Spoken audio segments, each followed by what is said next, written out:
Hello. Again, we're up here. I figured I would give everybody an update. We haven't made a video in a little while, and we've been changing a few things around on the Tri-County farms here, and we decided to go get us a bunch of laying hens. Our hens, they wasn't acting right. A lot of them got sickly, and I ended up having to dispatch several of them. I don't know what it was. Birds may have flew in and give us something, I don't know. But we drove 2.5 hours last night into Tennessee, and went and picked up some laying hens. These are older hens. I think I counted 46 altogether. You can see they're all out through here. They're white leghorns, the red sex link. They are Americana, olive eggers. We got a couple black sex link, and I think that's all this is. But there's 46 of them total. The guy had them. They're a little older.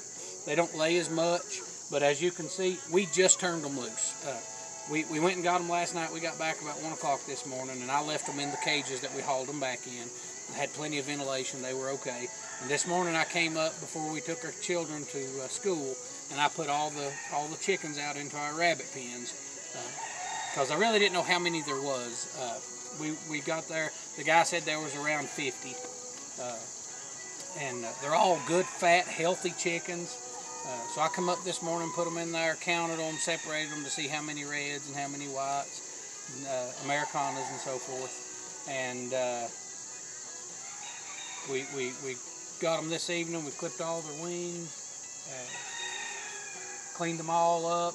Every one of them is good and healthy. There was a couple of them had the poopy butt, we call it, had the poop on their tail feathers. We cleaned all those up because it will stop them up, and they will die from that. A lot of people don't know that, but we try to, if we have a hen like that, we try to clean it up, because as humid as it is, the bugs, the flies will land on them. We had a couple hens that got it, and we didn't realize it because we free-ranged everything. And I picked one up one evening, and it was actually full of maggots where the flies had got on it and laid their eggs, and we didn't know it. And I had to dispatch her. I mean, it was bad. And if you don't catch things like that this time of year, it will happen. It's nobody's fault. It's just, that's nature. But we try to get into it and do preventative. So every one of these, we inspected them all good. They didn't have any mites. None of them was snotty-nosed or anything. They were all good and healthy, bright-headed. I mean, and we've already gotten 8 or 10 eggs off of them today. And they've been stressed. So if they'll lay when they're stressed, like I said, they're older hens. They're between 2 and 3 years old. But I don't really care. We're going to get a few eggs off of them. And main thing is we're going to move them. Right now we've got them in this building, but we are going to start moving them within this cage when they get situated. I've got to get a chickshaw built, and so we can start moving them around through this thicket, and we're going to let them turn this dirt. They've turned every bit of this up, and they've not been loose 20 minutes even, and they're already digging and scratching. I cleaned out my rabbit building and threw it out here in a pile so that they could scratch through it and spread it out. We're going to try to make this area here a pasture for our goats next year, because we're planning on expanding our goat operation. The Holstein steers that we raised, once we get those done, I don't know that we'll get back into cows, because those have been a pain. I've never had a cow jump a fence, but by golly, those things they like to jump fences. Another thing we did, we kept having bad luck with our rabbits.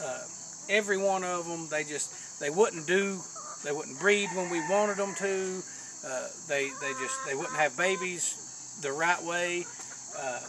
We never could get any babies off and get them raised. They would always die, a day or two old, and the females would try to kill our bucks. And I don't know if it was something that we were doing wrong, or if the rabbits just didn't want to be here. But anyways, we got rid of every rabbit that we had.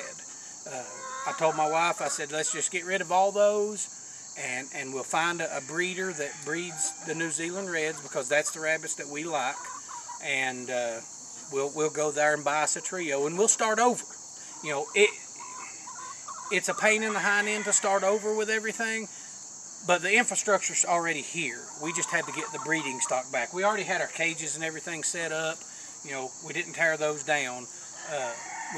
We had to get back into a new breeding stock. So we actually went on our way to get the chickens. We stopped off at a place. It was about 30 minutes from the chickens, just happened to find it. And we picked us up a buck and 2 does, and one of the does is actually bred, due to have babies on the 4th, I believe is what the guy said. But here's the rabbits that we got. This little doe here, she is 12 weeks old, and she is a nice one. Built really well. She's not really calm, but the other ones are. It's just where she's young. This is the big bred doe. Now this doe, she is a monster. She's over 9 pounds. The guy weighed her for us. She is a big rabbit, and that's what we're looking for. We're looking for rabbits that we can breed to be sustainable. You know, you homestead and you try to get self-sufficient. Well, making protein is self-sufficiency, and if you can't make protein, then you can't be self-sufficient. If you have to go to the grocery store to buy your meat, you're not self-sufficient. And I'm sorry if I hurt anybody's feelings with that, but you're not. If you can't grow your own protein, yes, everybody can grow a garden. They can grow their fruits and vegetables, but they have to be able to have protein for their body. They can't live off of corn and green beans. That's just me. My family's going to eat rabbits. That's just how it's going to be. We're going to eat rabbits. We're going to eat chickens. We're going to eat goats. You know, whatever we have to do to sustain ourselves, that's what we'll do. Here's our little buck. I think I'm going to call him Bob. I'm not sure yet. We've not named the other ones, but he's a fairly gentle little buck. You know, the guy got him out and played with him. Let's see if I can get him out here so you can put it into context as to how big he really is. He is big, and the big doe is twice his size. They're big rabbits. I mean, he's plump, big, thick boy. But we got that trio, and we're going to try. Things shed everywhere. We're going to try to see if we can't get some of those raised. I don't know. Like I said, that doe there, she's due on the 4th. You know, maybe we'll have some babies from that. I don't know. We're going to try and see. We took our rabbit building here and we set it up. I've been watching Justin Rhodes put it in there with Joe Salatin, how they set up their rabbits with their chickens in a hoop house, and I kind of scaled it down. We're actually going to make another little hen house over in our other lot and put about 20 hens in there, and we're going to move these cages over to there, and we're going to put rabbits over top of chickens. And this is the same way. We're going to leave these 8 cages in here, and we're going to breed these rabbits in here and have babies in here, and we're going to take rabbits out of these and put them over there and have chickens over there as well. And this will ultimately be a wintering house for the chickens. We'll have it boxed up good. It stays really warm in here. We've got lights on. You know, we can have eggs all winter. It stays warm. We usually wrap it in plastic. I've had every kind of animal in this building that you could ever think of. I raised a litter of Pyrenees pups in here. We've had pigs in here, goats. I mean, we've raised everything in this building, and it does really well as far as raising animals. So you know, we've got some nests. We actually made these for our rabbits when our rabbits were smaller, but we got to looking, and those does there, they won't fit these. So instead of getting rid of them, what I done is I screwed them to the walls, and I stuck hay in there, and I made us some chicken nests with them. So the little girls can come up. We've got 46 hens that, you know, if we get 50%, we'll get 23 eggs a day. And the little girls absolutely love to collect eggs. Mikey comes up with them. I think he likes it as much as they do. I think he acts like that he tries to play with the little girls, but I think he really likes to come and find the eggs himself.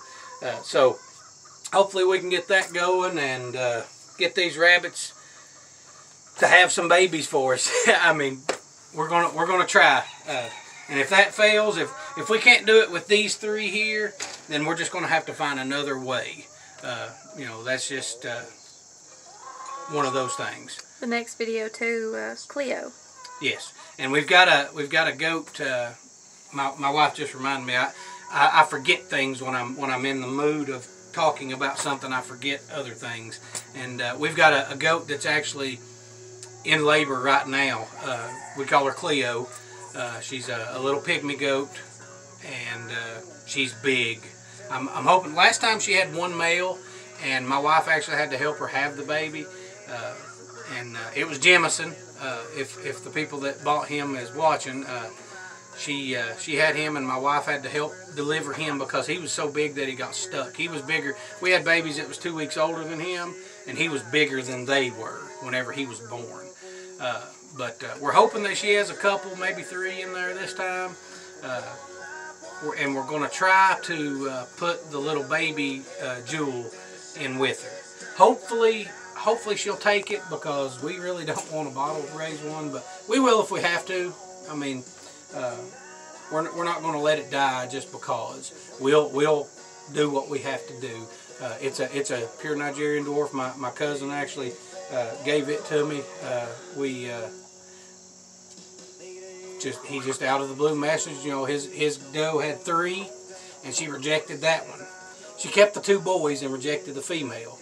He's got 9 little bucks, and he told me that he's going to let me get one of those this fall to put with our herd so we can change up our buck. So I'm not worried about trying to find a buck now.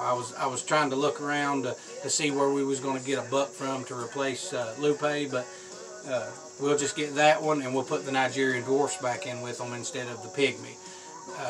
And then we'll get some pure Nigerian dwarfs. What we've got now is half and half, which I don't care. You know, they're all goats, and we're going to put the pygmy bred to the Nigerian dwarf is just giving them a hybrid vigor that makes them easier to raise. They stay healthier. You know, they browse. They're small. They're not unmanageable. I've seen Nubians this big that you just couldn't handle. I've had some.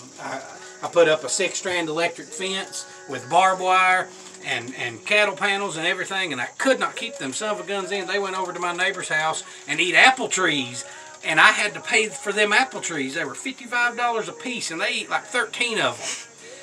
And I come out, I had just bought a brand new truck, and I come out one morning, and the biggest doe that I had was up on the hood of the truck, just bouncing around, had dents all over that truck. Needless to say, they didn't stay here much longer after that. That was the last straw. But I like the smaller ones.